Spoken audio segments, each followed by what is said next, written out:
नेपाळमध्ये काल परवा निवडणुका झाल्यात आणि ह्या निवडणुकीमध्ये बालेन शहा यांच्या पॉलिटिकल पार्टीला प्रचंड बहुमत मिळालेलं आहे. स्वतः बालेन शहा यांनी नेपाळचे माजी प्रधानमंत्री के.पी. शर्मा ओली यांचा जवळपास 50,000च्या मताधिक्याने पराभव केला आणि बालेन शहा यांना 66% मतदान झालं आणि 18% मतदान हे के.पी. शर्मा ओली यांना झालं. बालेन शहा यांचा जर तुम्ही प्रवास बघितला तर हा प्रवास थक्क करणार आहे. एक रॅपर, त्यानंतर 2022 साली काठमांडूचे महापौर आणि आता नेपाळचे होणारे प्रधानमंत्री. आता हे जे बालेन शहा आहेत ना, हे बालेन शहा नेपाळच्या सत्तेवरती येणं हे आपल्यासाठी चांगलं नाही आहे. कारण बालेन शहा यांचं राजकारणच अँटी इंडिया राहिलेलं आहे.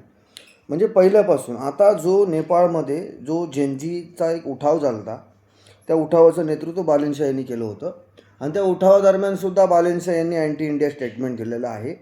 आणि बालेन शहा सत्तेवरती आल्यानंतर नेपाळचे आणि आपले जे संबंध आहेत, म्हणजे आपलं रोटीबेटीचा व्यवहार नेपाळबरोबर आहे, अत्यंत जिव्हाळ्याचे आपुलकीचे संबंध आपले नेपाळबरोबर आहेत. तर ते आपुलकीचे संबंध तसे राहणार नाही आहेत.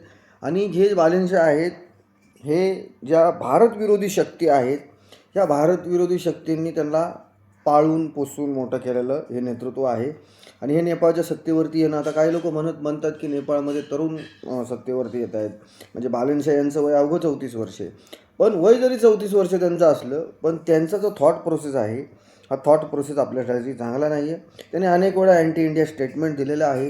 प्रो चायना त्यांचे थॉट्स आहेत, असं त्यांना ओळखलं जातं की बालेन शहा हे चीनच्या जवळ आहेत आणि भारताच्या विरोधामध्ये ते नेहमी भूमिका घेत असतात. आणि आता तेच बालेन शहा जे आहेत हे नेपाळचे प्रधानमंत्री होत आहेत आणि ते आपल्यासाठी चांगलं नाही.